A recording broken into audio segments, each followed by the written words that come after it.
राजकोषीय भार की बात बता रहे थे, राजकोषीय भार कहीं नहीं है। क्या हुँ, देश का एक शिक्षक, एक कर्मचारी हुँ, कोई रेल चला रहा है, तो देश के हुँ, योगदान दे रहा है, नहीं दे रहा? उसका राष्ट्र के निर्माण में योगदान है या नहीं है? एक लोको पायलट है, तो क्या वो देश हुँ, के लिए काम कर रहा है, नहीं कर रहा है? क्या एक सही बात इंजीनियर है? क्या ये वैज्ञानिक है? क्या एक टीचर है, जो भारत का भाग विधाता है, जो बच्चों का भाग विधाता है? क्या वो लोक निर्माण में या राष्ट्र निर्माण में काम नहीं कर रहा है क्या? तो जब है। काम कर रहा है, तो फिर राजकीय हुँ, कोष किस लिए है? इस देश के ठीक है। नागरिकों के लिए है। और मैं हुँ, आपको एक छोटा-सा उत्तराखंड की बताऊँ, मैं आपको बताऊँ, जहाँ क्योंकि उससे संबंधित है, हुँ, जहाँ-जहाँ लोग रिटायर हुए हैं और ओल्ड हुँ, पेंशन के अंदर हैं, उस मोहल्ले के दुकानदारों की दुकान अच्छी चलती है। हमने एक बार हुँ, उत्तराखंड गए, मैंने उनसे पूछा क्यों? कहा सर सब लोग पेंशनर हैं और 1 तारीख को पेंशन आ हुँ, जाती है, 2 तारीख को हमको पैसा हुँ, मिल जाता है। हमें सामान देने में हुँ, कोई दिक्कत नहीं होती है और पेंशन से हमारी दुकानदारी अच्छी चले। इसका दुकान चल रही है, इसका मतलब देश की प्रगति में तो काम हो रहा है। तो अगर सही बात राजकोषीय भाग बताएंगे तो फिर इसका मतलब ये हुआ कि हमारा कोई योगदान नहीं है देश में, है। हाँ, जबकि टैक्स क्यों देना है? हम टैक्स दे रहे हैं। हम तो नहीं कह रहे कि टैक्स देने से हम घाटे में जा रहे हैं। हम तो कहते हैं भाई ईमानदारी से हम टैक्स देंगे और हुँ, सरकार को देना भी चाहिए। जो टैक्स हमारे खाते में है हम उसको देंगे। लेकिन जब सरकार को देने की बारी आती है, तो फिर दुनिया भर आंकड़े दिए जाते हैं, वो ठीक नहीं है। हुँ, उम, देखिए, उम्मीद तो सबकी है और बहुत है, क्योंकि हुँ, 7वें में मिला नहीं, तो 8वें में और उम्मीद पाल रखा है और हुँ, 3 के अगर अगर चीज़ें रहती हैं, सिंपल फैक्टर, तो फिर निश्चित रूप से एक अच्छा खासा कुछ अच्छा महसूस करने की स्थिति में आ सकते हैं।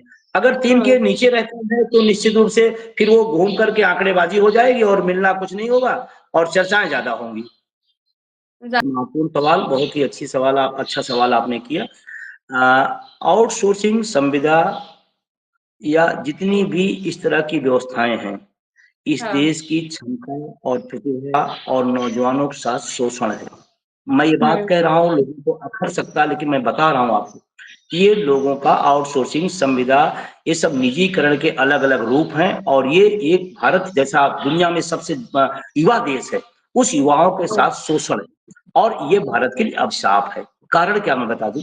जो लोग उसमें नौकरी कर रहे हैं, उनकी हाँ, योग्यताएँ वही हैं, उनकी हुँ, क्षमताएँ वही हैं, समय आप वही ले रहे हैं। फिर आप काम पूरा और दाम आधा भी नहीं, ये कौन-सी नीति है? ये कौन-सी व्यवस्था है? आप हमसे बता दें कि एक विधायक 10,000 पाएगा, एक विधायक 2.5 लाख पाएगा, 2 विधायक होंगे, 2 तरह के विधायक हुँ, होंगे। कौन विधायक हुँ, 10,000 वाला लेगा? मैं कह रहा हुँ, हूँ कि जब सरकारी पद खाली हैं, लाखों लाख, सालों-साल पद खाली पड़े हैं, उन पर अस्थायी नियुक्तियाँ क्यों नहीं हो रही है? और रही बात उत्तर प्रदेश की, मैं बता दूँ आपको, यहाँ पर आउटसोर्सिंग को एक निगम का रूप दे दिया गया। नौजवानों के सामने उनके आँखों से एक सीधा उनका हकमारी कर दी गई और कहा गया 20 से 40,000 के बीच में आपकी अब जितनी बड़ी योग्यता हो, जितनी बड़ी इंजीनियरिंग आप नौकरी ले डिग्री लेके आइए, अब जितनी बड़ी डिग्रियाँ लेके आपको 20 से 40 के बीच बाँध दिया गया। अभी-अभी घोषणा की गई, 20 से 40 मिलेगा नहीं मिलेगा वो अलग बात है। लेकिन अगर हम उसी हुँ, की बात करें, तो जब योग्यता के अनुसार, क्षमता के अनुसार अगर उसको पोज़ीशन नहीं मिलेगी, तो क्या ये देश तरक्की करेगा? और मैं जाता रहता हूँ। अभी मैं पिछले हफ्ते लोहिया लोहिया संस्थान लखनऊ का बहुत बड़ा संस्थान है, बहुत पीड़ा में है। आउटसोर्सिंग संविदा वाले बहुत पीड़ा में, बताया कुछ जाता है, मिलता कुछ है और अधिकारी उस पर ज़बरदस्त शोषण करते हैं। एक छोटा हुँ, कर्मचारी है, अस्थायी कर्मचारी है, उसका शोषण भी ज़बरदस्त होता और सरकार ये करवा रही एजेंसियों से। हम कहते हैं सरकार हुँ, क्यों अपने हक में नहीं लेती? अस्थायी पद भर्ती करे, अस्थायी पद सरकार के अंडर में रहती है और उससे बहुत कुछ अच्छी व्यवस्थाएँ बन सकती हैं, उसका अच्छा ₹10,000 में लखनऊ जैसे शहर में, आप कल्पना करिए मैम, इस महँगाई के दौर में कैसे जिएगा? बच्चे को पढ़ाएगा, सही बात है। खाना खिलाएगा, कपड़े पहनेगा, हुँ, दवाइयाँ माँ-बाप को लाएगा, क्या करेगा वो? तो इस व्यवस्था के मैं खिलाफ हूँ, मैं कहता हूँ रिक्त पद खाली पड़े हैं, उन पर भर्तियाँ हों, अस्थायी भर्तियाँ हों।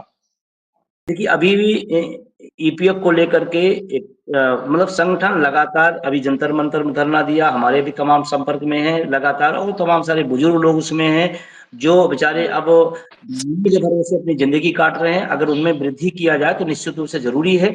और क्योंकि जब आदमी सेवाएँ देता है, सेवाओं के बदले उसकी उम्मीदें होती हैं, कि ये संस्थान या सरकार या समाज जो भी जहाँ पे सेवाएँ दिया है, जैसे आप मीडिया चैनल में हैं, तो आप भी उम्मीद करते हैं कि हमारे चैनल के हेड हमारी सैलरी, हमारी सुविधाएँ दें, वो स्वाभाविक रूप से होना चाहिए और रहना भी चाहिए। तो उस हिसाब से उनकी वृद्धि नहीं है और इस समय बीमारियों का हर आदमी में आप देख रहे हैं कि लगभग 30 से 40% खुद की कमाई का आदमी का 40% 30% लगभग बीमारियों में जा रहा है। वो बुजुर्ग हो गए हैं, बहुत सारी चीज़ें उनकी समस्याएँ हैं, तो वृद्धि किया जाए तो अच्छी बात है और लगातार माँग भी हो रही है और सरकार को उसको मानना भी चाहिए। नहीं, राज्य स्तर पे होता क्या है ना कि जब इस तरह का वेतन आयोग से संबंधित या इस तरह की वृद्धि वृद्धि की डीए की संबंधित वृद्धि आती है, तो केंद्र सरकार को हर राज्य देखता है कि केंद्र सरकार क्या कर रहा है, उस पर वो नज़र रखता है, गहन नज़र रखता है और उसी के अकॉर्डिंग अपनी हुँ। आर्थिक और केंद्र सरकार का जो रूल्स रहता है या उसी के आस-पास और उत्तर प्रदेश में तो रहा है कि केंद्र सरकार जो लागू किया उसको उत्तर प्रदेश सरकार ने सहयोग देने का काम किया और करना भी चाहिए।